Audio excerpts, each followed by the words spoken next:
Welcome to the Kayak Fishing Obsessed Podcast. We'll be sitting down with a fresh guest each week.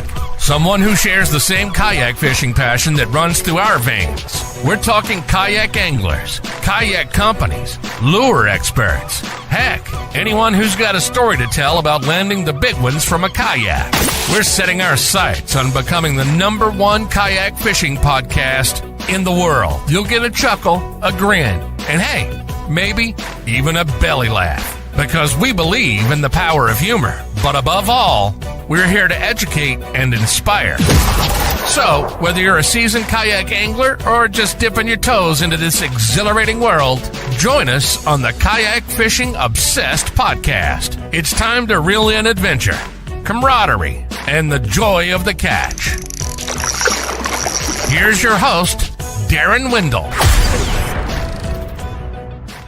What's up, you fish freaks? Welcome to episode number 143 of the Kayak Fishing Obsessed Podcast. Tonight, we're talking about the hottest bait in bass fishing right now, the Coike. And whether you call it the Coike, the prickly pear, or the generic, urchin-style bait, this thing is absolutely taking the fishing world by storm. And I'll be honest, I was skeptical at first. It looks weird. It doesn't look anything like anything I normally tie on. But then I went fishing with Wyatt, picked up a Coike, and within an hour caught my personal best bass last week, 23.25. And from that moment on, I became a believer. So tonight we're going to be bringing on Austin Hoover to help us break down everything Coike. We're talking about how to rig it, the best rod, the reel, the line setups, where to throw it, why bass seem to be crushing it, and whether this bait is just the latest craze or something that's going to be around for years to come.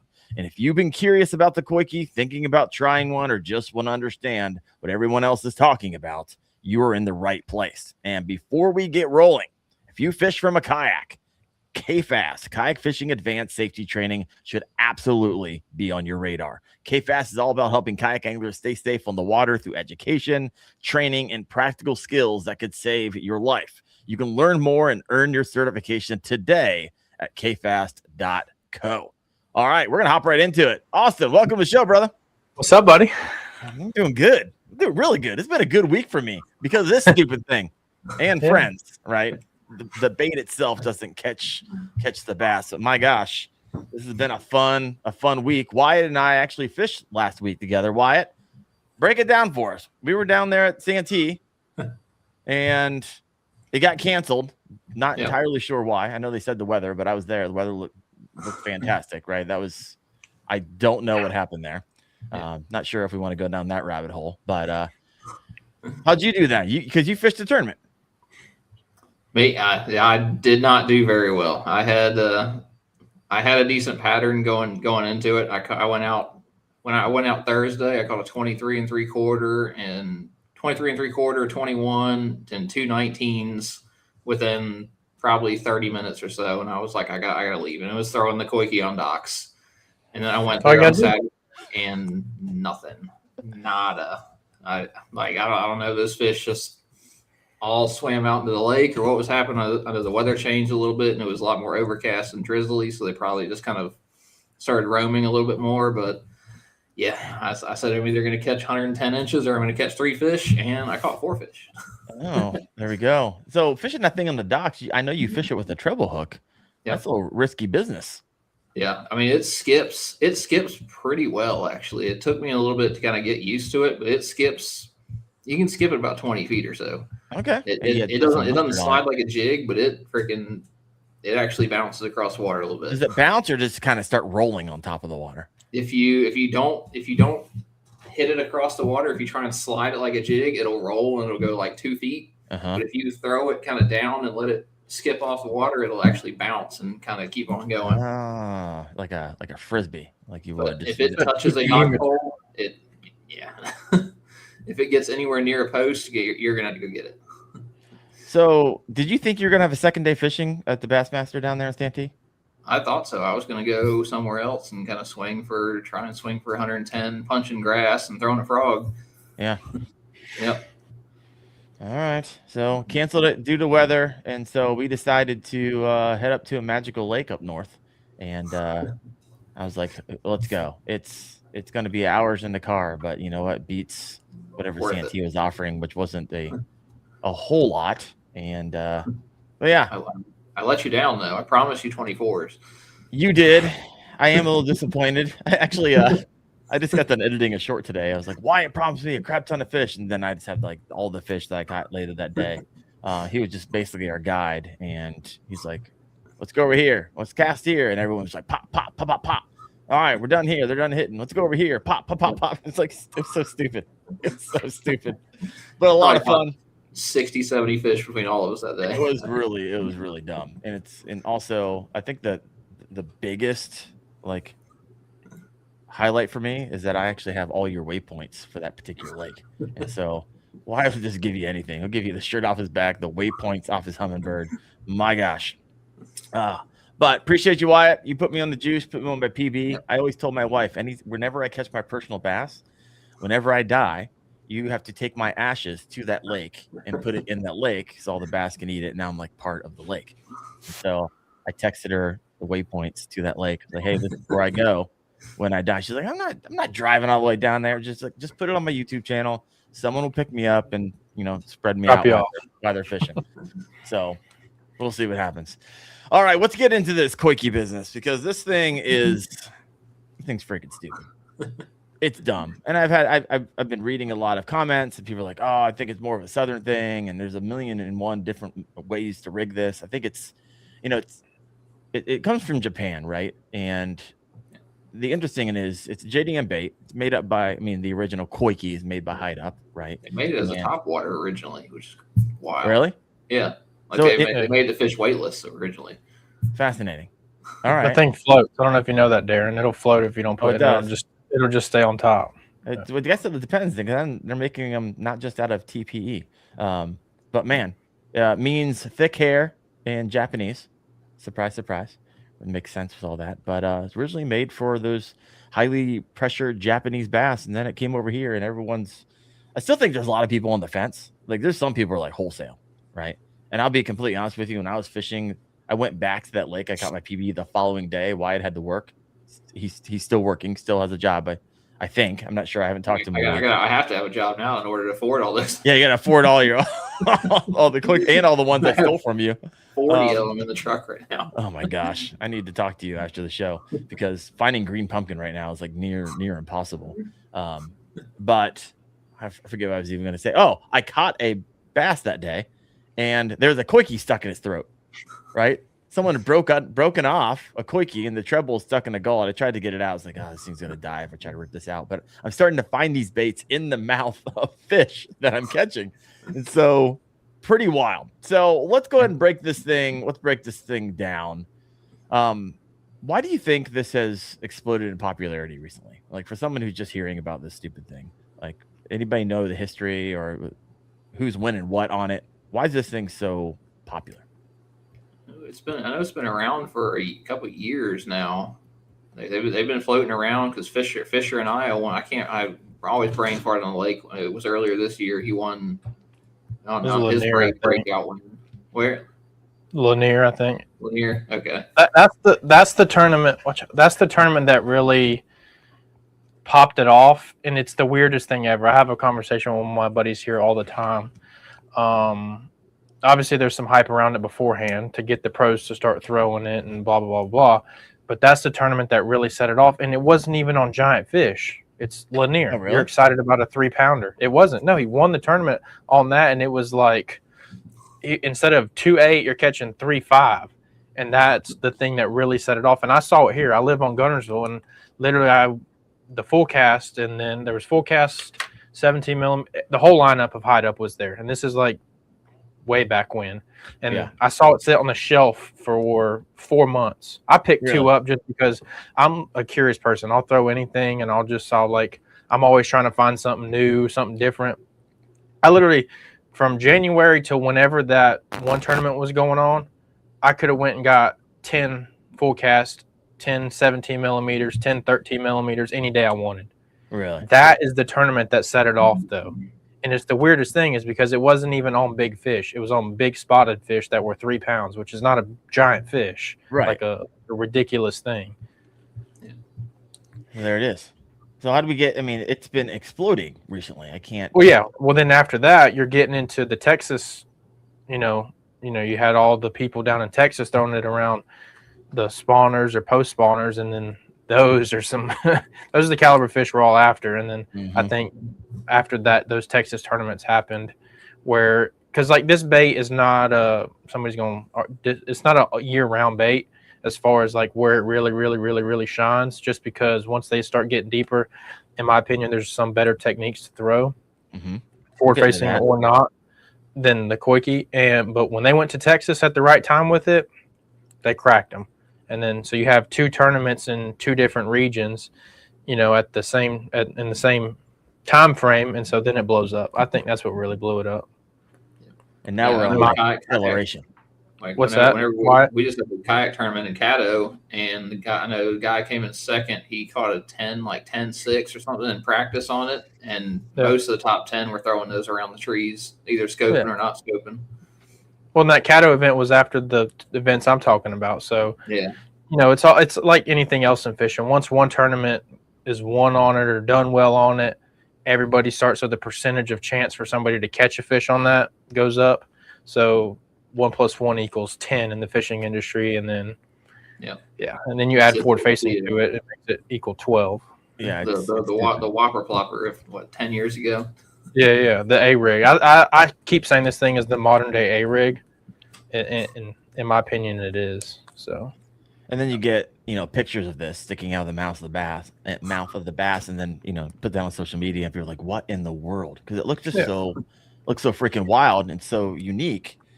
It's easy for something like this to start catching fire, but the thing freaking catches them. Like I went out today, and I go to a local body of water to shoot my videos because there's hardly everybody on it. And I was like, you know what? I'll go and throw this. I haven't thrown it on this lake yet. Popped to 20 within like 5 casts, and 10 casts later, popped to 21. You've got to be kidding me.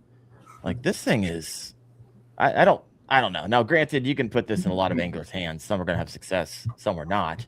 I learned how to fish it through Wyatt and being out in the water, and he kind of walked me through his process, which is now my process. And so there's going to be a lot of sore mouths up here in Northeast Ohio. But this thing it's kind of wild. Now, Wyatt, you work in kind of retail and you sell these things. How are these things flying off the shelf? It started to slow down in the past week. Oh, all right. But I mean, previously we were getting like 400, 500 of them at a time, and they're gone before it hits the floor. Yeah. That's mostly because Wyatt was taking $250 for his personal stash before they actually hit the floor. Which ones are you like selling the type? We only sell. We have the Z-Man, the little baby ones, and then the Strike King baby ones, and then we get the Hags ones, and then our store here in Fayetteville, we're gonna be one of 7 that actually gets the 6 cents ones. Oh, all right. So we'll be getting those here shortly. Yeah, I would imagine everyone and their mother right now is scrambling to get the mold. Yep, that one. Oh, it's the abstract. All right, Austin's ready to do a little show and tell. I'm excited about this.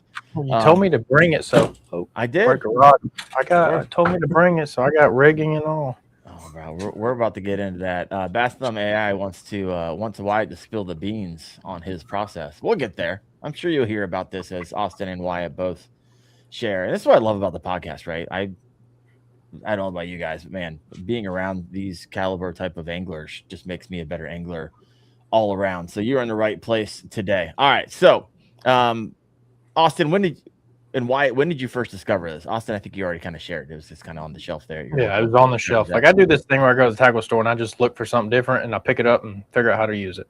That's how I figured out about it. Wyatt, and how long ago was that? Late last year, probably. Okay. I couldn't tell you the exact month. I know it was late last year. It was actually in the winter. I actually saw some in the winter, and I was like, what is that? Went by the tackle store twice to pick up some other stuff. Then I went back again, and then something in my head was like, you should get one of them.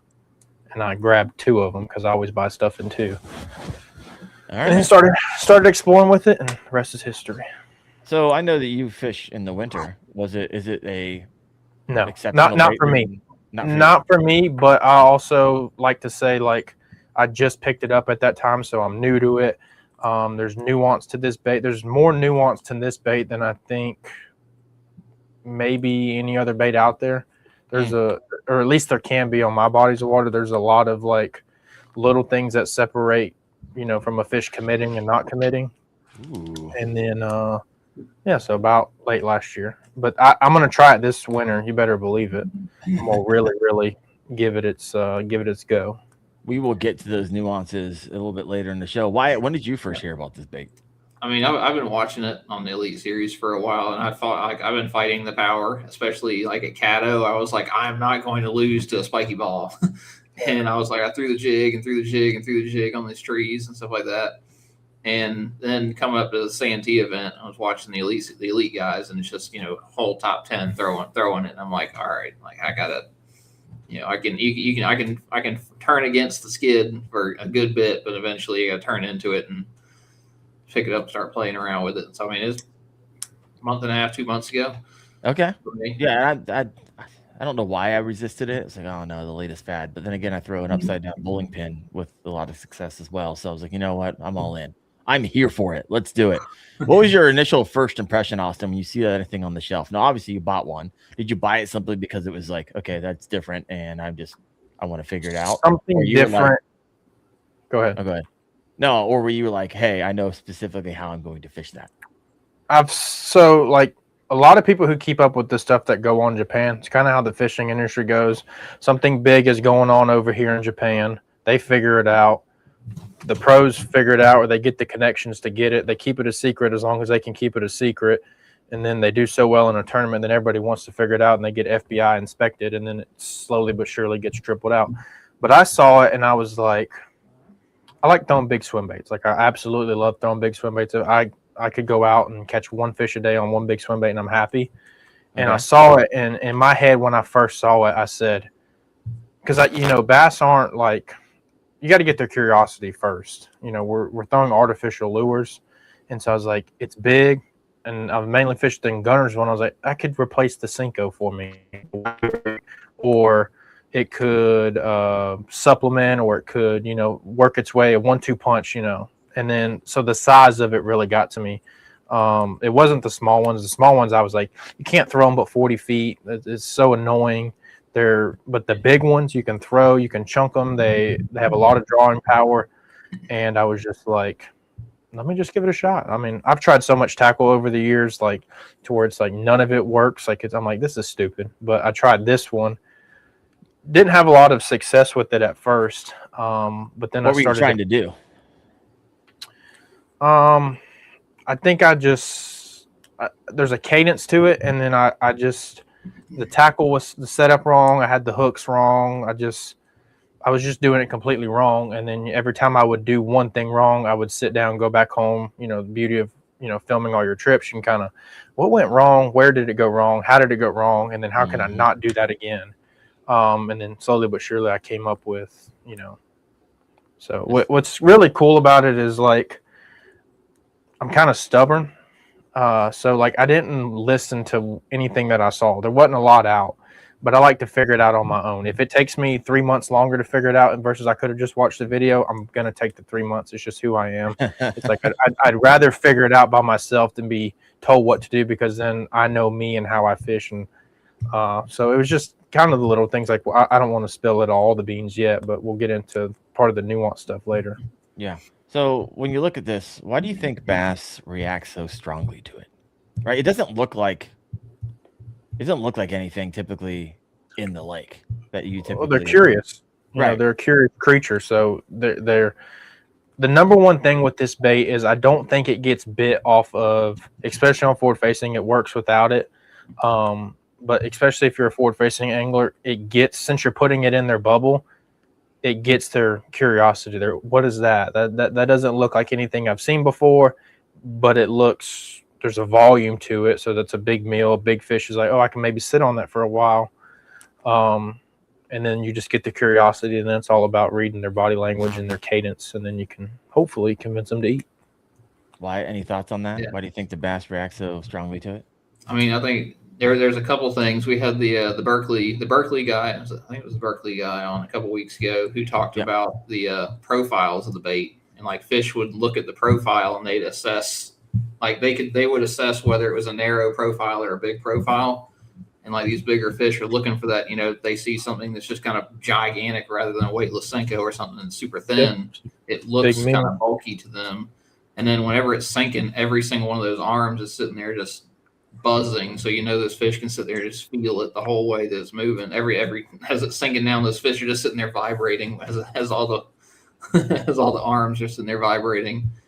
And then I think I have an idea of what it looks like to the fish, but spill the beans. What do you got? Well, have you heard the theory about from when they're a baby, the microorganism? Oh my God, yes, yeah. I was like, this guy's reaching. I don't know like, that. I've heard it so many times now, but Yeah, I'm like, I don't they think saw, the they bass is saw gonna it when get they were a realized. baby, and they ate it when they were a baby. So now when they're 15 years older, oh, there's that It was honey microscopic. bun I've been looking for 20 years. Yeah. There it is. They grew up. they remember that piece of plankton that they ate. Yeah, exactly. Yeah, I don't know about that. Oh, God. I think it's just a big, easy, Yeah. slow meal that It's will fit in my mouth. You've ever been walking a creek and kicked over rocks and watched crayfish swim away? Mm-hmm. It's exactly how they. No, yeah. Whenever you kick over a crayfish and it shoots up and it just kind of like floats back down and shoots up, kick. back down. Yeah, Kick. Yeah. All right. Yeah, I don't know. All I know is it catches fish, and what I have found, it's typically like a dink repellent. I don't catch a lot of. I mean, I've only fishing it for a couple of weeks, but I've been fishing it hard. I don't catch a lot of smaller ones. And the ones I do, maybe it's my setup, and hopefully I'm going to learn some stuff tonight, because usually the small ones will shake free, but the big ones, because of the hook set, I get a more deeper penetrated past the barb hook set. But we'll talk about that a little bit, because I'm really curious on how Austin hooks his up. Have you guys found that too? Fish on the larger size with your 17 millimeter Coike balls, urchin baits? Or I don't no? even throw the 17 millimeters, to be honest with you. 18s, I have some. I'll throw them if I'm throwing them in a creek or in a spot. that's like a if I'm 19 big. there. It's a 19? All right. Oh, okay, yeah, that's a full cast pretty much. So back to the question. Caliber of fish versus Yeah. Well, I think a lot of little fish, they come up, one, they don't have the mouths to just completely engulf it, because when they get halfway, the arms are kind of stopping it. Mhm. And then, especially if you don't rig it right, the hook could be, you can have the hook to where the hook goes in this way, but then when you set the hook, you're pulling. Does that make sense? You're pulling the barb straight before it actually ends up in the fish's mouth if they don't nip it, especially if you get like a big curious fish. I rigged them the old way, and I lost so many fish. Like, I would hook them, they would load up, and then it would just go limp. And I saw one, and this is actually a crazy thing that happened. It's 1:00 in the afternoon, bluebird day. The water clarity finally got to be like 5-6 foot. And then I threw at one that I saw, and then I'm working the fish, and then it came up, and I saw it on forward facing, and it followed it for like 60 feet and just wouldn't commit.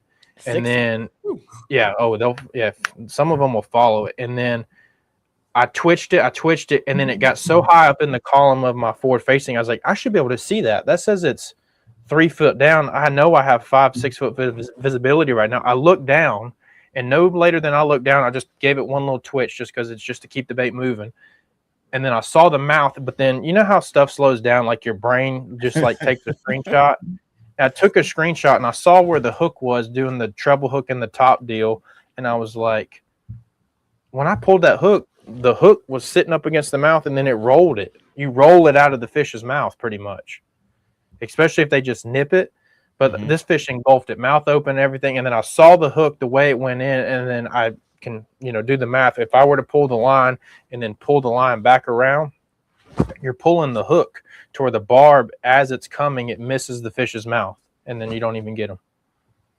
Did you get that one? No, I didn't get that one. I slowed it down. I had 3 angles. I had a back camera, because it was like, right there. You're doing this is on your edit. This is your postmortem. Well, no, I saw this with my head. I saw this with my eyes. I saw like what went down, and then I confirmed it when I got home. I saw the hook facing the other way, partially due to probably me popping it too hard, because there's a happy median on too much and not enough. And I was giving her the beans. But so I just saw that. All right. Wyatt, any thoughts there? Yeah, I mean, I've lost a couple. I feel it's probably because it's rolling around their mouth. Yeah. I know. Yeah, Whenever I put like the hooks with the barbs kind of bent in, like Uh-huh. what I usually throw on my treble hooks and stuff like that, I was losing a lot of them. So I went just to the regular straight up treble hooks. And this is exaggerated. Oops, sorry. Go ahead. No, here you go. This is exaggerated if you don't get the right size treble on the bait. Yeah. All right, let's start getting into the nitty gritty here. So, Austin, earlier in the show, you mentioned there's a variety of different nuances to the bait. But first, let's start with how do you rig this thing? So, I want you to start, Austin, first with what you did wrong, right? Okay. Because a lot of times, especially with a new bait, a lot of people are going to try to find any information they can about it, and they're going to regurgitate it. If they found early information, it could be the wrong way to be doing it. So, Austin, first, walk through what you did, why you believe it was wrong, and kind of the modifications to where you are today. So at first I started with just your typical Nico hooks, like single hooks. Like I wish I should have grabbed one. Just the typical hooks you're seeing, like a big Nico or like a big extra wide gap hook, or just a straight shank hook that's like a 2-aught, 1-aught. Just depends on the size of bait or the core, really. And if you don't pay, let me grab it. It's worth. I know where one's at. So hold on. Yeah, go for it. Got some good questions over here. There's can you wig it weedless? We'll get to that question in a little bit. Yeah, I'm gonna go ahead and start that one. Here's the first problem. So this is something to pay attention to with the bait, and this is for a Nico hook. Now this is not, you can throw it on like this. This is just an extra wide gap hook. But this is the biggest thing that you need to pay attention to when throwing this thing. Do you see how the hook, the point is like pretty much dead in line with the eye? Mm-hmm. So there's no offset. The hook doesn't go up. There's no bend right here like a Nico, where it kind of goes back into itself or whatever. Look, I can't even hook myself with this. Do you see that right there? Mm-hmm. That is because the line and the eye is protecting the hook on a bait like this. So if you were to put your Coike or whatever on here, this is the first thing I did wrong. It wasn't this hook. It was a Nico hook, but it was a Nico hook that didn't have the right gap. Does that make sense? Because like this is the fish's mouth. When I pull this, look, I'm not even hooking myself. So you're looking for a round bend. Well, you're looking for not even a round bend. You're looking for the gap between, how do I do this? And the gap between the hook is higher than the eye. I have those. So that was the first thing I did wrong.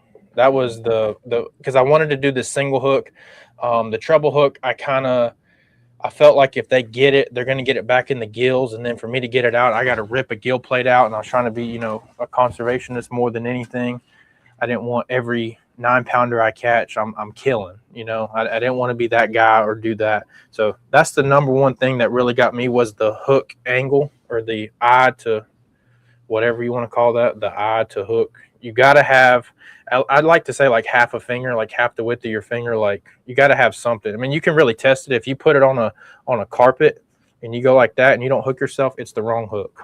Okay. Because if that hook is in that fish's mouth at any, obviously I could probably take this and bend it up or whatever. But if, like I was telling you about, even with the trebles or stuff, if that hook is not in there good or not in their mouth good, it'll just increases your chances of just loading up, feeling how big the fish is, and then you lose it. And then you want to go home and cry. All right. So you don't use a treble. So you use single. I use the treble now. Okay. All right. We'll keep going. So you're still in a single.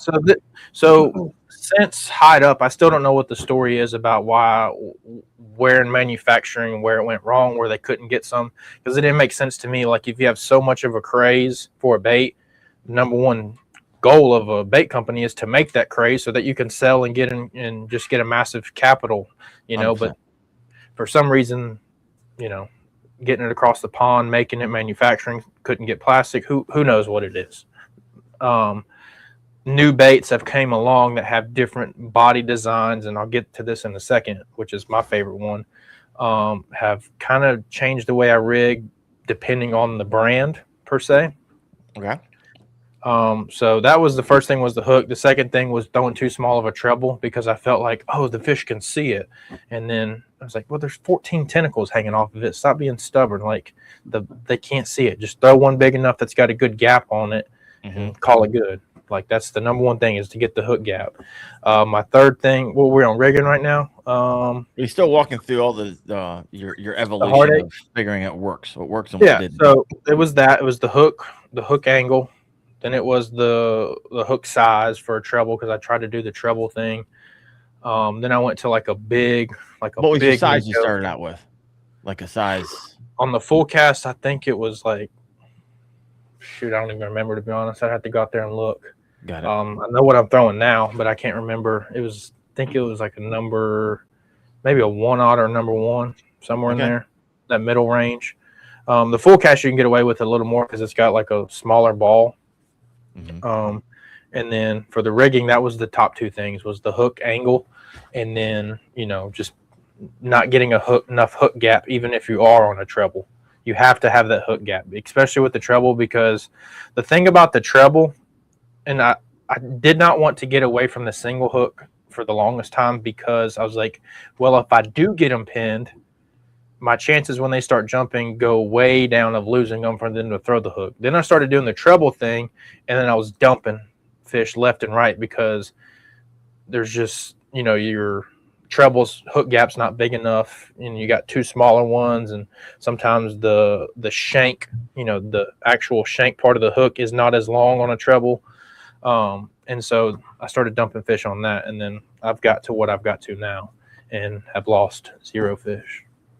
All right. Well, I'm curious of what that is. Why? Take me through your evolution. So, I mean, I went straight to the treble hook, just, nail weights, putting nail weights inside, and then stabbing the treble hook in it.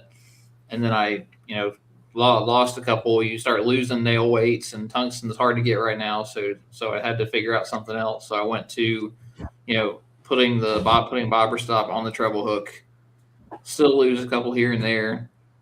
Then I went to taking an 1/8 ounce drop shot hook, or 1/8 ounce drop shot weight, and stabbing it straight through it, and then running the hook, just like that, running the hook through the actual eye of it, putting a bobber stop on there, and I stopped losing them. I lose 1 or 2 here and there. It's hard to see. That's about where I've gotten to now. I tested out. I took the VMC bladed trebles, since they have a swivel hanging down straight out the middle. Oh yeah. I actually took the blade off the treble and ran the drop shot weight onto that little swivel that's straight underneath the treble, and really good hookups with that. I hooked a lot of them in the tongue. That was the only bad thing. Like, I was starting to hook them in the gills. With the treble? With the gills, yeah. So I was like, I like it. That goes back to what I was telling you, is like, when you pop it, the bait wants to roll, and most of the time it's rolled inverted into itself. So then when you set the hook, this is the hook point that comes back into the bottom of the mouth. Almost every time. Yeah. All right. Keep going. What else we got? Yeah, I lost zero Coikes doing that, because if a fish grabbed it and just pulled it off the weight, you just wait 10 seconds and the Coike floats over the top. So there you go. Yeah. I mean, that's where I was at with that. So then I just went back to stabbing the treble hook through the drop shot loop, and that's where I'm at right now. All right. So this is your setup, Wyatt, because this is how you taught me, right? This is a little teardrop weight. You shove that all the way through. You type this. Do you crimp down that metal? I did. Sometimes it breaks sometimes it breaks the crimp. Yeah. And then you just ruin the whole drop shot weight.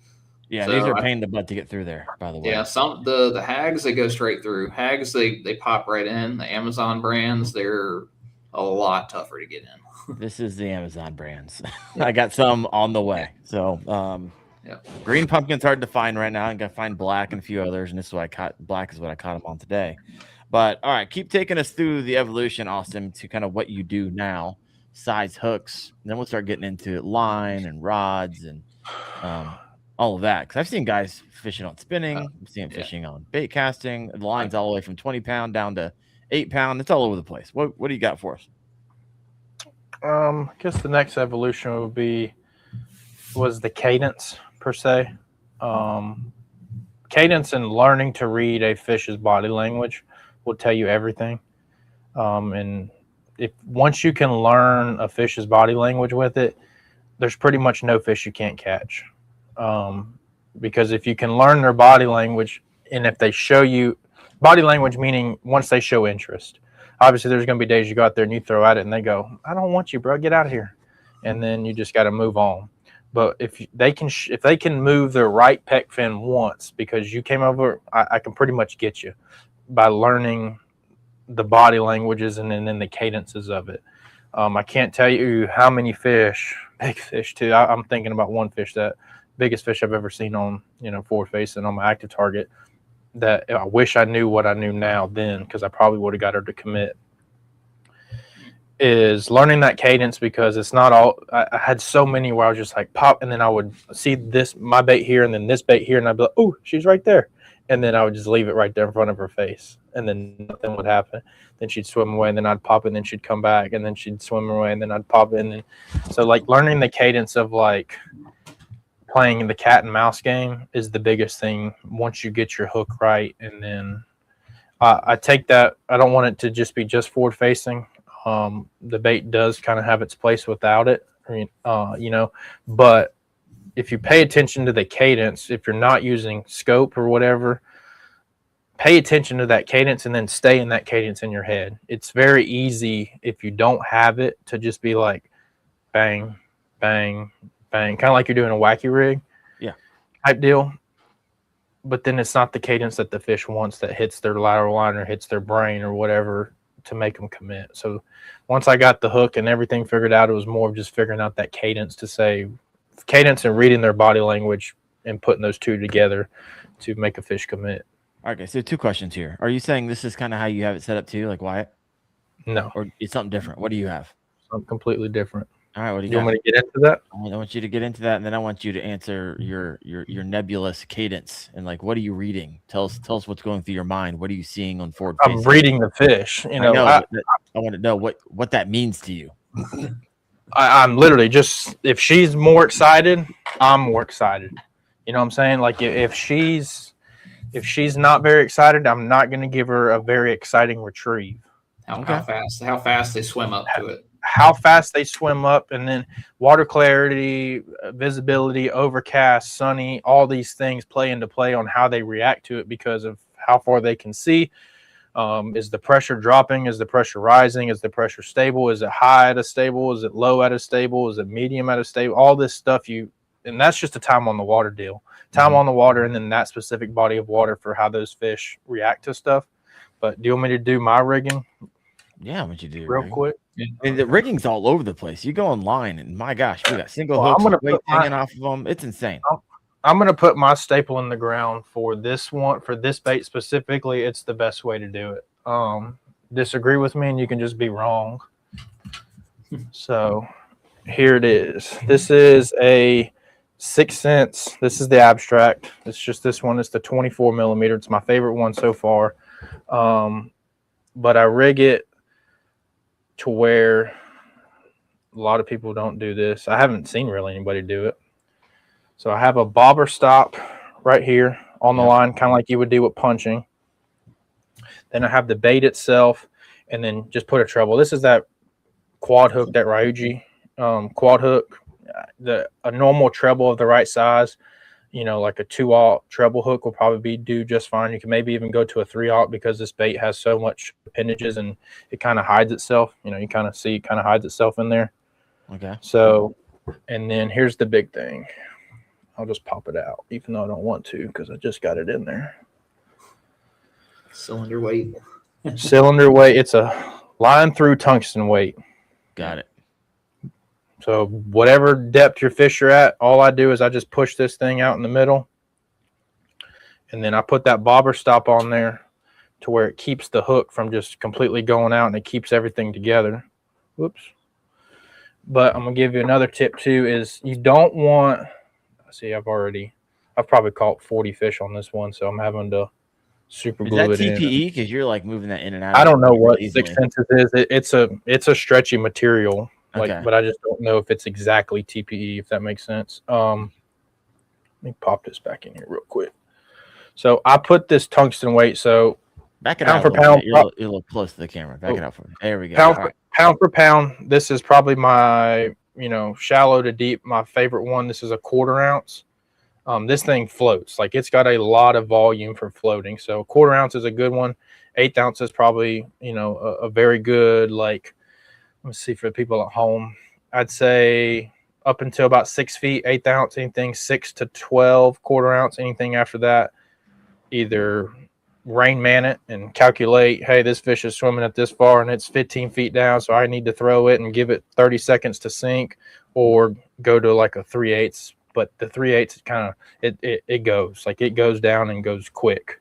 So when I put this weight in here, push that up in there real quick.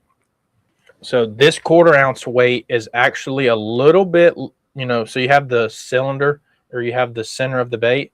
It's actually a little bit longer than the actual thing. And so don't push it to where the bottom, I'm trying to look at it and do it and then show you. So you don't push it to where it comes out the bottom of the bait. Does that make sense? Yep. You want it to where it's actually floating just a little bit, and I'll tell you why. So this is the top end of the bait. Here's the bobber stop. Let me move these tentacles out of the way.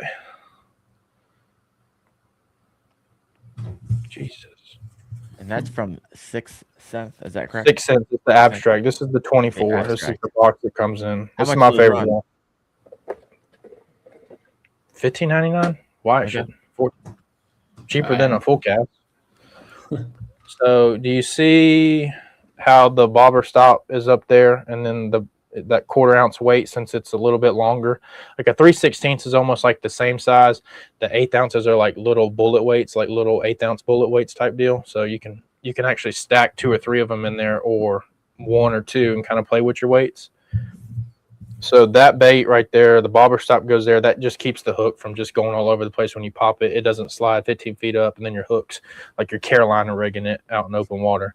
But you don't want the weight to go out the bottom, because if you have the weight go out the bottom, it pushes the hook out about that much. And then when you pop it and it rolls on itself, it'll hook the line in itself.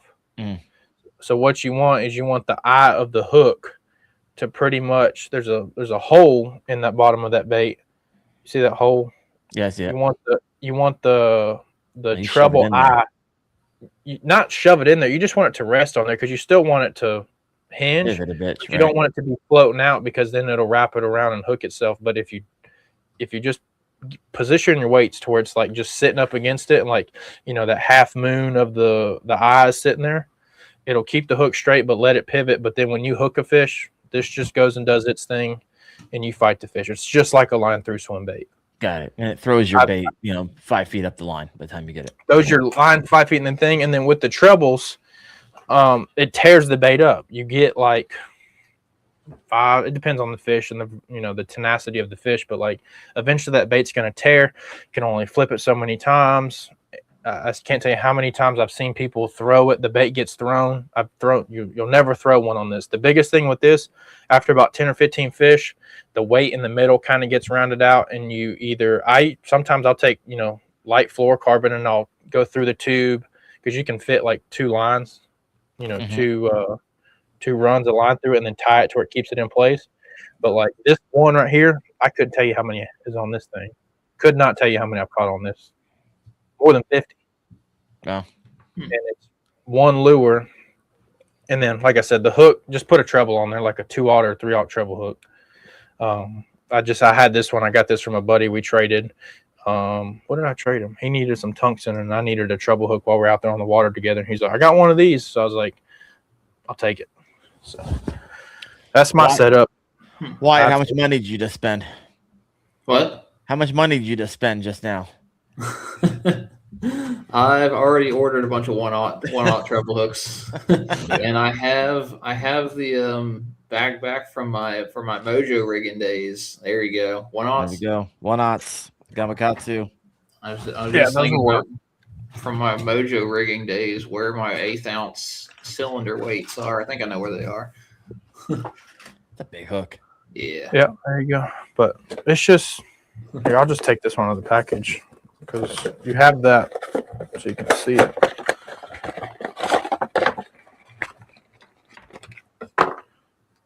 While you're getting that out, we got a comment over here. Going to drop the secret. The Berkeley Maxent Amoeba was in stock at Walmart. Just ordered 4 of them. Oh, I need to get my hands on those as well. Those are going to be interesting because they have the Maxent in them. So you fold that over. So you have a hole. And this is what I actually kind of like about it.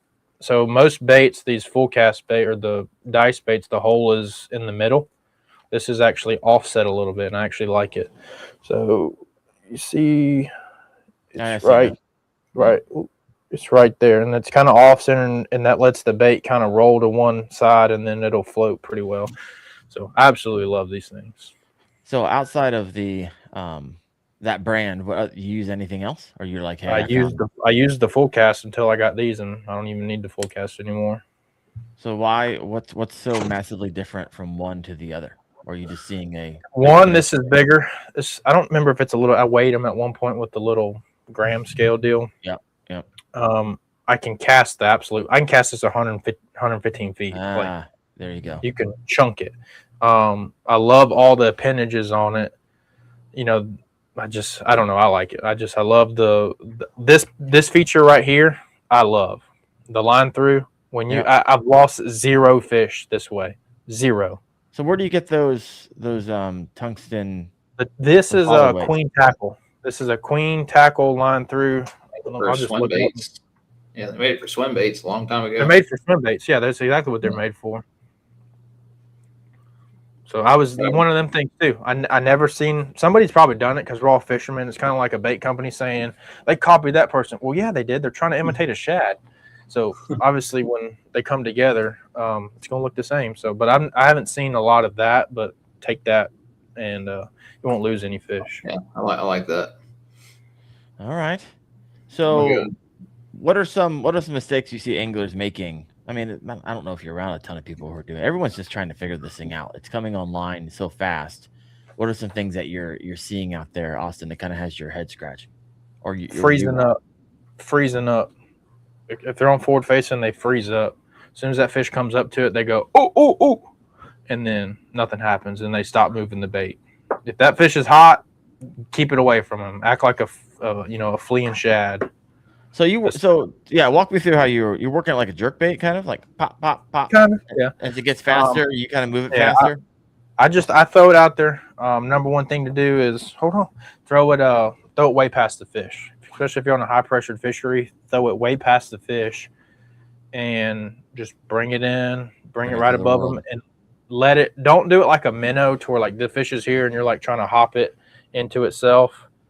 Do it to where you bring it over the top and then it kind of just sits there. Because like Wyatt was saying earlier, this bait right here, I think it has more shimmy than the full cast does.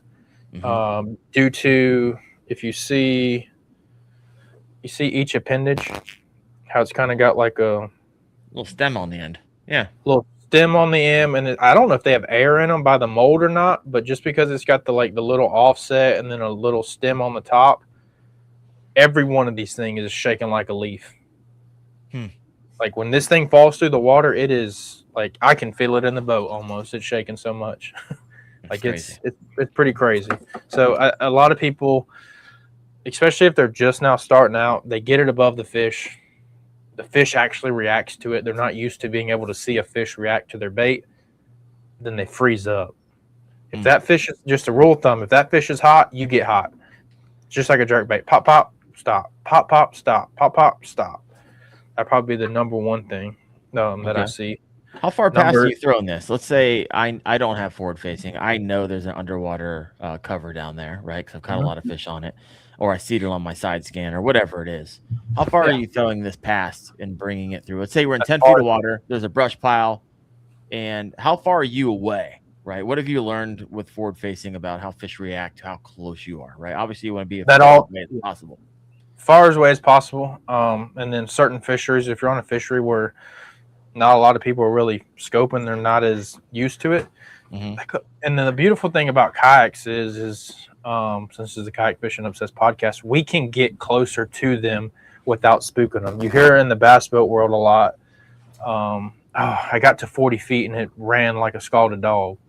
Well, I think they get used to hearing the patter, the patter on the fiberglass. They get used to hearing the foot stomps walking back and forth, especially if you got two people. It's like beating a drum underwater. But with the kayak, your only thing that's really going is the trolling motor. And if you have a quiet trolling motor, then you can get even closer. Yeah. So I try to keep the fish as far away as possible. Obviously, with forward-facing sonar, 50 to 70 is your like optimal like viewing image, and you don't have to interpret it as much. It's just whatever you see is what it is. But I try to keep them, especially big fish. Everything I'm saying right now is mainly for big fish, because pretty much anything can go out there and catch small fish. We're here to learn how to catch big fish as far away as possible. And then how far do I throw past them? As far as possible. Sometimes I'll have a fish at 90 feet, 70 feet, and I'll throw it past. I only have my sonar set to 100. I'll throw it past way at 120 feet, and then I know I lined it up, so then I'll just reel it. Especially if that fish is shallow or high in the water column. If they're shallow or high in the water column, that splash can spook them. Attention. And I don't care if it's at 40 feet. You'd have to be, if you find this body of water, let me know. If you can find some virgin fish, I'll pay good money to find some virgin fish, because I miss me some virgin fish. Because it used to be you could throw at them and it'll hit on top of the water, and then they would go to it because they're like, what is that? Mm-hmm. Now they hear the splash and they go, oh, Billy Bob's here again. Let's get out of here. Mm-hmm. So throw it as far as possible. You're bringing Austin to my lake down here. Yeah, that lake is. I'm seeing some pictures from there of some other people, and I'm like, golly, I had to make a trip. It's pretty dumb. I had to make a trip up to New York. New York City. I love it. Oh my gosh. So let's talk. We talked about the lure a lot. We talked about the hook. We have not yet talked about the line, the rod, all those things. This is where I'm gonna get some hate. Oh, I like it. This is where I'm gonna get some hate. Am I going, or Wyatt? Do you want to go first?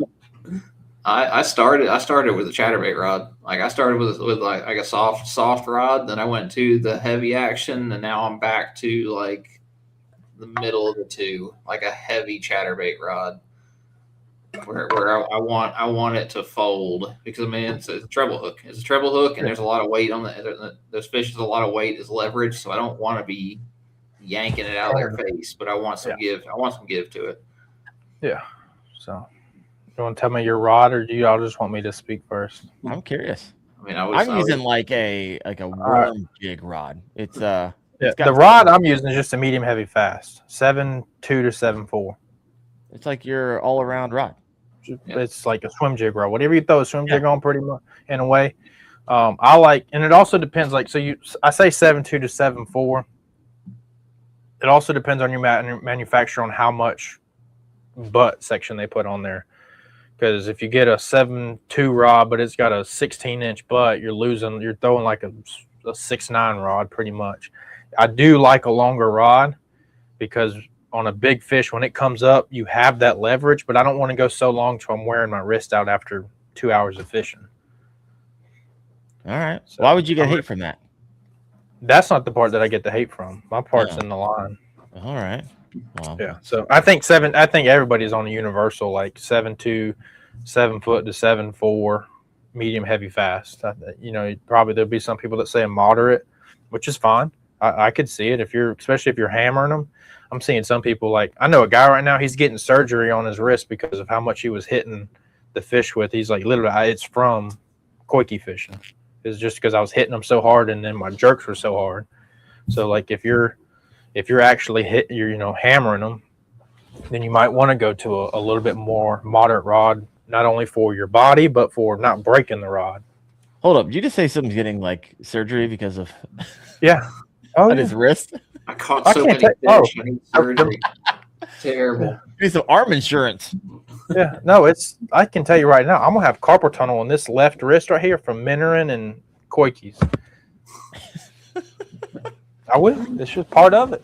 It's like the old days, like your back was hurting and your shoulders are hurting from throwing deep plugs. Well, the modern day fishing is going to be whatever risk is going to be carpal tunnel. It's going to be everybody's going to be walking around like this because their hands are locked up from going like this all day. Yeah, got the old Coike hand. Yep, classic. We're all 40, 50, 60 years old. Oh my gosh. That's it. All right, you're going to get hate from the line. What do you got? Braid the leader. You want me to explain to why? Most people are throwing it on anywhere from 18 to 22 pound fluorocarbon. Mm-hmm. I'm going to tell you why in a kayak. This is a kayak fishing. Fluorocarbon's got a lot of stretch, especially if you hit that fish at 70 feet. I know the comments are about to come. Oh, but what's his face and who's his face? And I've done it and I've caught fish on. I can go catch a fish on a cane pole, but don't mean I'm going to, right? It's like with fluorocarbon, with so much stretch it has in a kayak, go watch. If you don't believe me, go back to the Santee event. Watch how many times these guys set the hook and they run to the back of their boat. Because they're trying to take up that stretch, trying to take up that slack. And then in a kayak, you don't have that luxury. You're standing in a 2x2 area and you're stuck there. Your feet are glued. Everything has to be in the rod and in the reel and then you keeping up with the fish. So I throw it on 30-pound braid to a 18-pound fluorocarbon leader. Okay. And I'll tell you why is there's no stretch to it. I can't tell you how many times I've seen it personally without one of other people and myself. I used to throw it on full fluorocarbon. But you set the hook in this fish, and if you're not on your P's and Q's, like if you're halfway up and then you set the hook, it's even worse. Everybody I've seen who's dumping fish on this thing consistently is on full fluorocarbon in a kayak. Interesting. And that's due to the slack. You get these fish that have hard mouths, or you get these fish that where your hook got in a weird spot. When you set that hook, you're not pinning them good. And something about this bait right here, more than any bait I've ever thrown, as soon as you hook them, they go up vertical. Like I'm talking about they're coming up and they're jumping. And if you go to a braid to a leader, one, you don't have to pop it as hard. And this is like to be healthy on your wrist too. Working the bait, you don't have to pop it as hard to get the same amount of good action out of it because you're not having that bungee cord go like this the whole entire time, right? Mm-hmm. But then when you set that hook, you're getting that fish. And same thing with working it. You don't have to like get carpal tunnel every hook set you go because there's no stretch in there. But, having that fluorocarbon leader, the fish, doesn't see it. But that's your little bit of bungee. Y'all, what's the overlanding shock ropes? This is pretty much my shock rope. And I only go to 18 just because the fish I'm fishing for are bigger. Like that's what I'm targeting when I'm throwing this thing. And I don't want their teeth. Like they get this thing more where there's about that much line scratching the roof of their mouth. Mm-hmm. And I just want that resistance. You can throw 15 pounds. I've seen like 22 pound, 20 pounds, like the number one right now. Yeah. But partially, I think that's due to they understand people are learning and they're so stuck in their ways of we need to throw straight fluorocarbon that I need the higher poundage fluorocarbon so that way I can hit the piss out of them when I give them, I got to give them the beans to get that hook in there. Yeah. So I go braid to leader. Just because when you set that hook, when you set that hook, you're getting them in. I've literally lost, like on my mama, I've lost 0 fish on this setup right here. All right. No, that's honestly my setup. I have a 30-pound braid to 20-pound fluorocarbon. Okay. But it's been working just fine. Been hanging around the Hoovers too much. I know, right? That's true. This is true. I don't do a lot of straight fluorocarbon. Actually, I have one rod that's set up full fluorocarbon. I mean, you get these aren't thin wire gauges, so you have to bury these things, and so. Well, the big thing is like the longevity of yourself too. Like it really clicked it for me when this guy that I know, he's fishing out of a boat. He's having to get surgery. He's going to be done for 3 months or whatever his surgery is, and we would talk about how he does it and how I do it, kind of like we're doing right now. And I'm like, "You're hitting them that hard?" He's like, "Yeah, that's why my wrist is jacked up." I was like, I'm just leaning into him, giving him a good pin, and I'm getting the treble all the way out, around the bend. It's like, well, damn, I wish I'd have known that earlier. All right. So weight gear ratio too. So this one's on the 7-1.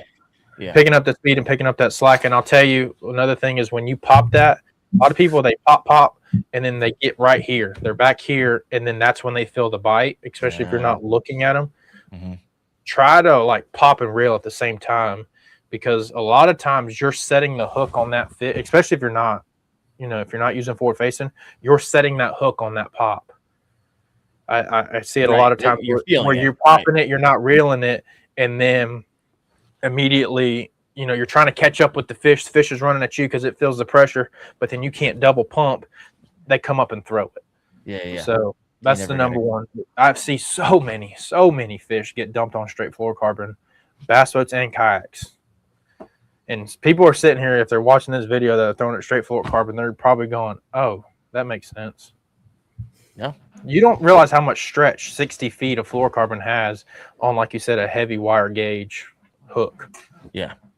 On a big fish that's got a mouth this big, this thing has every ounce of room to move. Even, with this, it's not as your percentage goes way down. But like if you're doing the treble hook, it's kind of like a jig. When you have that treble hook and then you have I don't know how much this thing weighs. At least a quarter ounce, but then probably I got a scale right here. I can weigh it while y'all talk here in a second. Yeah. But if that's on a treble hook, that's just sitting there on that treble hook. When that fish comes and it's shaking and it's trying to get it out of its mouth, it's kind of like a half-ounce jig sitting out there on the front. And, you throw a half-ounce jig on a fast rod with a big fish, trust me, I know. I probably lost I lost my biggest fish of my life on a half-ounce jig due to, letting the fish come up. And so, yeah, here. While y'all talk, I'll cut this and figure there out. There you go. Wyatt, thoughts? I'm not a braid to fluoro guy. I only do it for spinning in salt water. So I mean, my swim jig rod is the only rod that I have that I could. I only have braid on my punch rod, my frog rod, and my spinning stuff. So I have a swim jig rod that I throw a 30-pound braid on. I might have to try it out. Yeah, right. I'm telling you, especially you have a lake and you know a place to go to where you can go and test it quickly and adjust in your mind, adjust the hook set and the popping, because you don't have to work it as hard. So it's on a long jig. If you get on a tournament to where you're throwing this all day, it'll wear you out. It's like an old deep plug bite, so you don't have to work it as hard. And then when you hook the fish, your money. Let's see what this thing weighs. So we've been talking a lot about like the mechanics of the urchin style baits. Now let's talk about like, where are you throwing this? All right, where is it? What type of water is the Coike going to excel in? Have you heard? I know we're talking a lot about lakes and reservoirs. Have you heard a lot about ponds? Have you heard a lot about rivers? Smallmouth eating this thing? Are they chewing it up? What do we got? What are you guys hearing? I think the smallmouth spawn is starting, I think, up north. And I know a couple of guys that are going to be throwing it around like the chartreuse ones and pink ones and all that for the smallmouth. Smallmouth, they love bright colors. Yeah, like bedded smallmouth and crystal clear water. I feel like they're going to lose their freaking mind when they see that.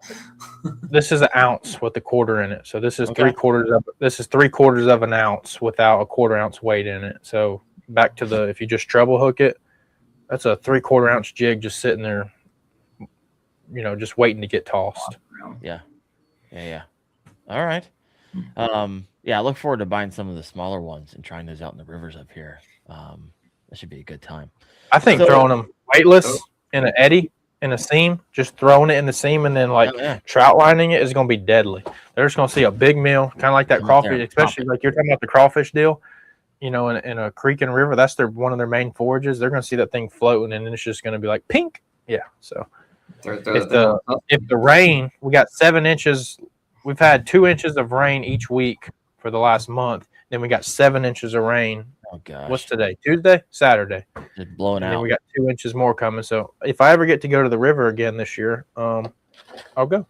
No, I went to the river yesterday, and we're like, that looks a little bit high. Let's go ahead and do it anyways.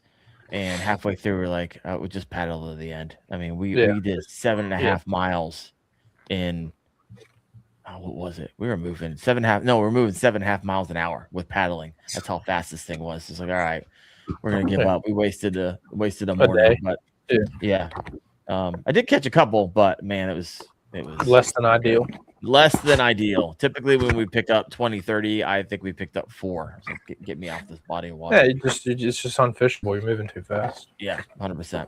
So, what depth range are you targeting most often when you have the Coike?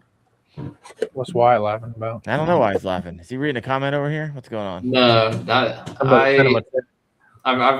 a lake up the road that I caught like 110 fish out of the other day, and just mega schools out there. And I was fishing it in like 22 feet of water. Really?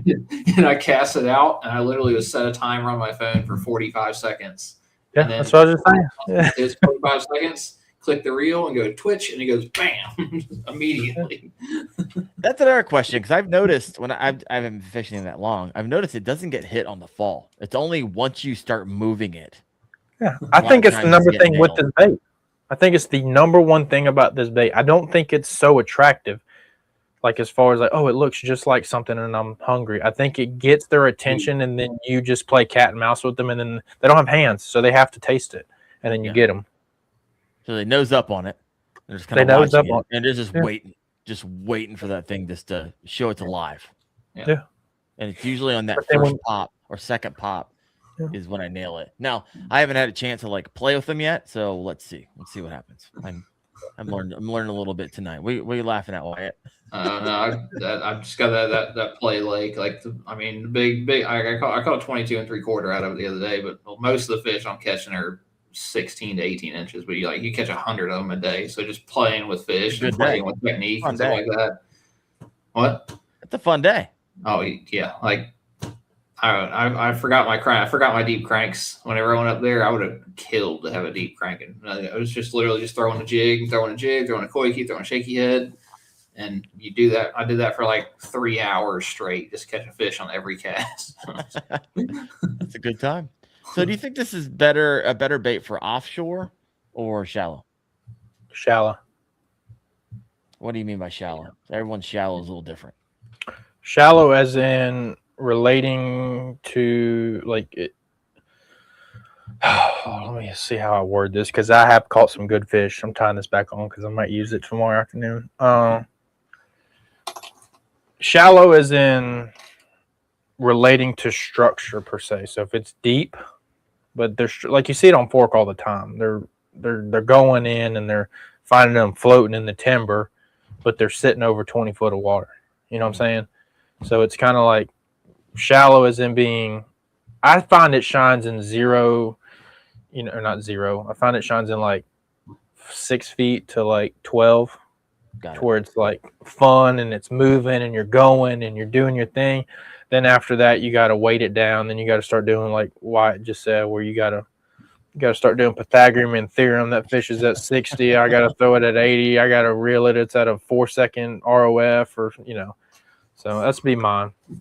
Up to about 12 feet. So you're looking for the depth of 15. 6 to 12 feet. 15, mate. 15 would be my max before I start. My max before I start going. There's probably something. Could I? Yes, but there's probably something more efficient, better, or something that this is not the first thing I'm throwing at them. I'm throwing something else at them, and then until that proves me wrong, then I switch back to this. Yeah. Wyatt, what about your thoughts on I think it's like I haven't chased fish around in the open, like just open water fish, but I think it's a lot of fish that are relating to stuff. Where it'll shine, like brim beds, brush piles. It's like just whenever you have a fish that's hanging around something. Yeah, or roaming on bottom on like a 8 foot, 10 foot flat. They just for some reason they love it. Yeah. But you could throw a big glide bait. You could throw a big glide bait at them and probably get some of the same fish. But it's just, this is the craze right now. So the percentage of chances of it getting thrown is going to be a little higher right now. Yeah. Until people, I'm seeing it on my lakes around here where they're not even looking at it anymore. Really? Already?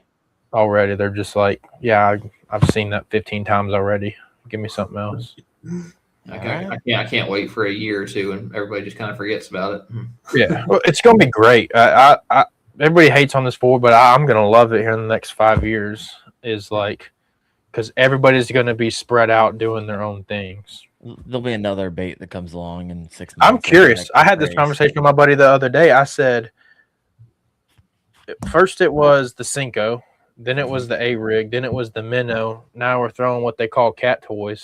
What is the next craze? We're having to get so far away from what a bait fish imitates. Like, what is next? Or is there not anything next, and it's just who can throw it the best and then make the right decision at the right time? I mean, you got the little bugs and stuff, but I kind of think those like the cricket. What is those? You know better than me. What, the thunder something? It's the evergreen gizmo. Something, those little crickets to where it looks like a centipede, and then you hook it in the center and it pops and all those kind of things. But I'm very curious at what's going to happen at ICAST this year. I mean, you're going to see. I'm curious, but I'm also already know what's going to happen. Last year it was all the little baby dice, and then this year now it's going to be all the dice, just bigger. So there'll be 15 companies this year once again that'll have 18 to 24 with 35 millimeter. I saw Coike just released like a 34 or something stupid. Oh gosh, the suplex beach ball. I'm here for it. I am here for it. I'm not gonna lie. That'd be a expensive, fun lose, I'm sure. If you could only own 3 colors of this bait, which ones have you found wildly effective for you, and why do you throw those colors? Green pumpkin, scuppernong, and black. Well, time out. I'll put a chartreuse in there instead of black, because the green pumpkin or the scuppernong I could replace if needed, to where there's not that big of a gap. Is that that red one you had? Yeah, scuppernong's red. Got it. So yeah. Put the chartreuse. If like you tell me I got to fish the entire country, you have to. You're dumb if you don't throw bright colors at spotted bass and smallmouth. They love them. Pinks and yellows.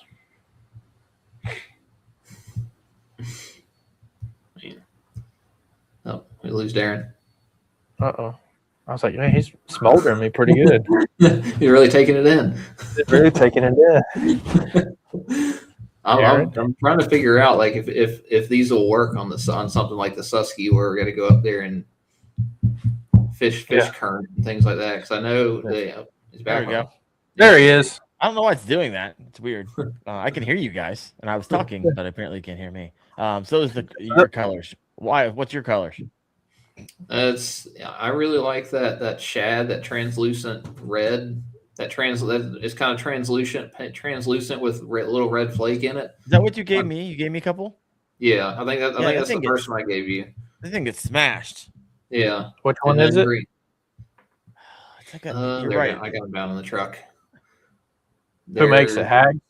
Hags. Yeah. Yeah. Okay, I know which one it is then. Yeah, it's got the little red flake in it, mostly clearish gray, and it turns like kind of Texas Disco or something. I think it's Texas Disco. Yeah, Lone Star Disco. Lone Star Disco. Yeah, that's it. Yeah, that and green pumpkin and red. All right, green pumpkins are hard to find unless you know Wyatt over here. Green pumpkin, clear water over Class Day, or clear water, natural. Scuppernong I use it overcast. I don't know what about overcast. They love it. Okay. Something about the hue of it. They react to it better. And then black would be my nighttime fishing. I would nighttime fish with it. All right. Or chartreuse but I don't live in the smallmouth country, so. What's the weirdest thing you've caught on one outside of a largemouth bass?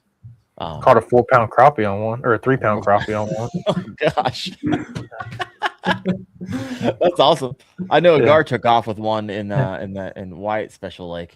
I threw at it, and I was like, it was kind of one of them days to where like big fish aren't playing. You just can't figure something out. And then I was like, oh look, there's a 4-pounder. Let me throw at it, and just so I can feel some joy in my life and feel some tug on the other end. And I threw at it, and it lit up like I haven't seen a fish light up in so long. And I was like, oh, well, makes sense. It's not what I'm normally throwing at. It's a crappie. There you go. Yeah, that's like 6 sandwiches right there. Yeah, 3-pound crap, 2.86 or something. So round up, it's almost 3. Did you eat it? Did you let him go? No, I let it go. I had stuff to do that evening. If I didn't have stuff to do that evening, I would have taken it home and filleted it for sure. I love it. Wyatt, how about you? Anything outside of crappie and bass? Catfish love it. Catfish, really? Absolutely love that thing.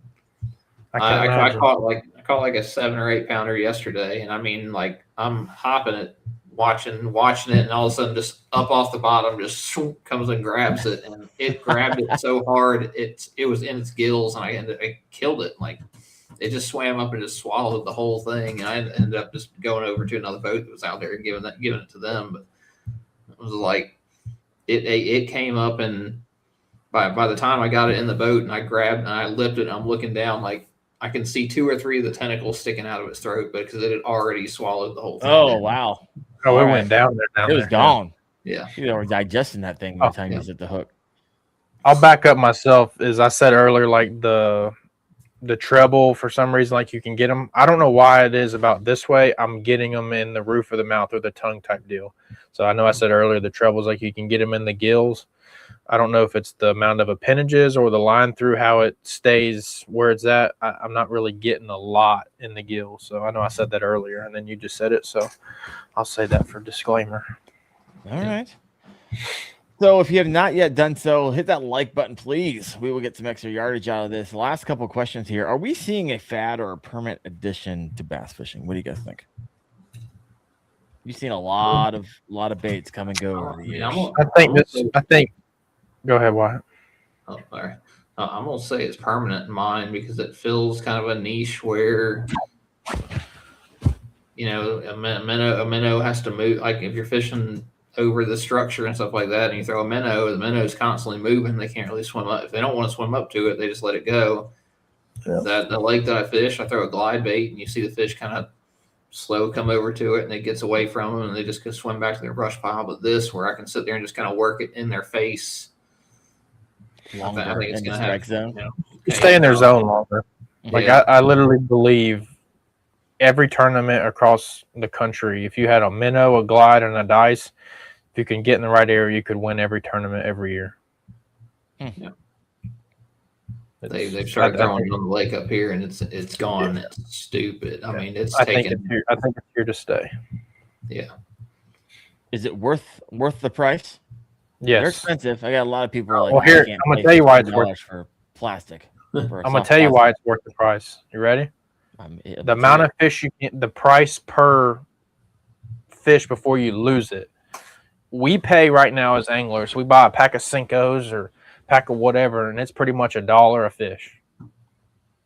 So if you don't complain about that, you can't complain about this, because I can literally, this has over 50 fish on it right now. Yeah. And this was $15, $18, maybe somewhere in there, less than 20. Like 40 cents a fish, something like that. 40 cents a fish, and it's still trucking and still pretty. I left it and rolled it over, and it's got one tentacle, but I'll warm that up later and straighten it out, and we'll be good. Yeah. So is there a nuance to, like, storing these things so you don't get them and they're all it's a pain in the butt. what have you found that works well? I just keep it out of the heat, and and then when you hook it on your rod, be sure you don't fold like this one is I was talking about on the heat. Where'd it go? Oh no, maybe it already straightened back out. You can't just slam it like you do a speed worm and then think you're gonna pull it out the box and be ready to go. It's gonna have a little limp to it. Little limp to a little dog leg, as they say, and then you'll be warming some water up to about 150 degrees that night and straightening it out, and then dipping it in some cold water. Storing them, a lot of people are buying this big Plano box, and I'm probably going to do it eventually. But since I don't need but one to take one or two with me, I'm keeping the boxes and using the boxes. Obviously, this is not waterproof, but my storage is, I'm just keeping them in their original packaging. There you go. Throw them in the black bag. I think give it a month and a half, and you'll see plenty of tackle boxes. I'm sure iCast will have the Coike special. So yeah. Like I said, I am for it. I'm excited about it. So definitely something you feel everyone should have tied on. Try this thing out. Learn it. It's not going away. It's not as bad. But I will say, it's not an end-all, be-all. I don't want people to feel like it's this magic lure that every fish you throw at. You don't need to sell your house and buy an extra mortgage just to get on the Coike trend. It's not an end-all, be-all. I can't tell you how many times I've thrown this at fish and get them to bite something else. So that means it's not the end all be all. It has its place in your arsenal, but don't think that it's like going crazy over it. Obviously, it's easy for me to say since I have some that I can say like don't go sell your house for. But it's like, especially if you don't have forward facing. There's a lot of kayakers that don't have forward facing. I can tell you right now, which brother won the Bassmaster Santee, Chris or Corey? I can't remember. I don't remember. Yeah, One of the Johnson's brother won it. I can tell you that he probably could have caught some of the same fish throwing a wacky rig Cinco. Sure. Because I've seen it on wacky rig Cincos to where the wrong cadence can still get bit. Does that make sense? Like if you're not giving it the right body language reading, while this, if you're not in that right cadence, you're probably not going to get bit. Very rarely, for me at least, from my experience, very rarely if you're not in that right cadence. Now, if you're throwing it blinded, it's kind of like throwing a chatterbait. Throw it out there 3 or 4 times with this cadence, and then on the next time you throw the chatterbait, throw it at a different cadence. So that's my 2 cents. Is don't let it consume you. You're on a high right now. You just got that shot on it, and we all got that same shot. I keep getting shots every time I fish the thing. I'm getting. No, it's new for you right now, and you have this confidence in your head after you caught the first one to where that I don't care what anybody says. When you're confident, I'm gonna catch it in the bait. That energy comes into your rod and goes out there. He goes to the line, goes straight into that bass. He opens his mouth. I take a picture. I'm just gonna put that as a disclaimer. Do not let it be. Like, I'm going to go win every tournament with just the dice. It's Yeah, God, we Wyatt knows it pretty well right now, don't he? Then you just go to. How many do you own, Wyatt? We have them on the shelf at work, and I spend literally all day. Everybody walks up to the end cap that's full of them. I saw these on TikTok. I hear these are what I need to catch fish. And I'm like, in the right time, in the right place. Yes. Just like every other lure in the eternity of fishing. 5 minutes later. I love this trend. I love this trend that's going on right now on social media where it's like a badge of honor. Like if you can post a picture with the Coike, it's like I'm in the cool kids club now. It's like I'm joining it tomorrow. My photo goes out tomorrow morning. You're gonna see a big old Coike out just in the mouth. The thing is, it's beautiful. It's a beautiful sight. Darren's drinking that Kool-Aid. I am. I'm drinking. I am like deep in. I'm like six cups in. What was that? The first spot we went to, I think. Was that the first or second? It doesn't help when I go fish with Wyatt and I catch a PB on it. Yeah, catch a PB. And not only that, like it's a PB, it's a 21, it's a 20, it's a 19, and then that has to do with region too. Well, then I fished it today for 30 minutes. Catch a 20, catch a 21. I'm feeling real good. Watch out. Ohio has 21-inch fish. Yeah, bro. Come on now. I thought they just stopped at 20 and just they kind of do. Like every once in a while, you got to throw the Coike to get the 20 plus. The 21. Okay, I'm lying. It is the end all be all. My bad, guys. I don't know. There's definitely a nuance to fishing it, this will be an interesting next few months because I plan on going hard in the paint and figuring this thing out even more.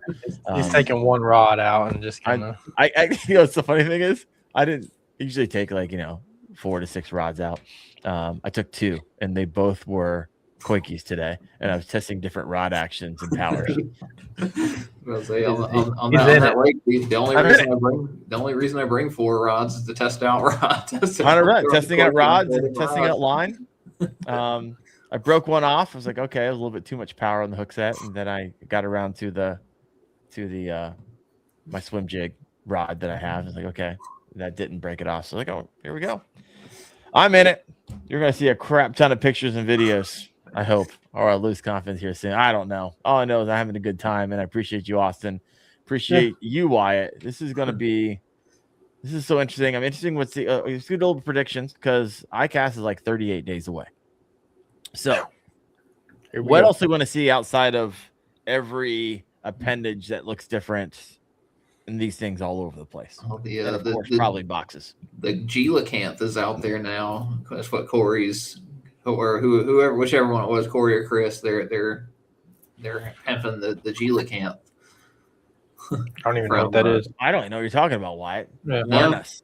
It's another bait from Hide Up. It's It's like is that bonefish looking thing? Yeah, it's like the bellows shad, but made okay. out I of do know what you're talking food. about. Just didn't know what the name of it was. Yeah. Do you know the old from Nemo, the fish that had the little tentacle when they go deep into the water type deal, and it's just a skeleton? You know what I'm talking about, Darren? Yeah. Slightly. That's an old. That's movie. what it kind of looks like. All right. Just Well, folks, if you have been persuaded, these are not easy to find right now. However, you can. I Yeah. bought some generic ones off of Amazon. Yeah. I stole some from Wyatt. He gave me like 5, and so. Hey, Wyatt, when you get some abstracts in, hit your boy up. Let me send you some money. Wyatt, how much time do you spend like sending gear out to people? Between you, I say you're the only one that's been getting gear here. Like you got jigs, wow. you got jigs, you got Coikes, you got waypoints. I got friends. I need to hook up Wyatt because I'm down to 3. Well, someone just said we should be getting them in soon. We should be getting them in pretty soon.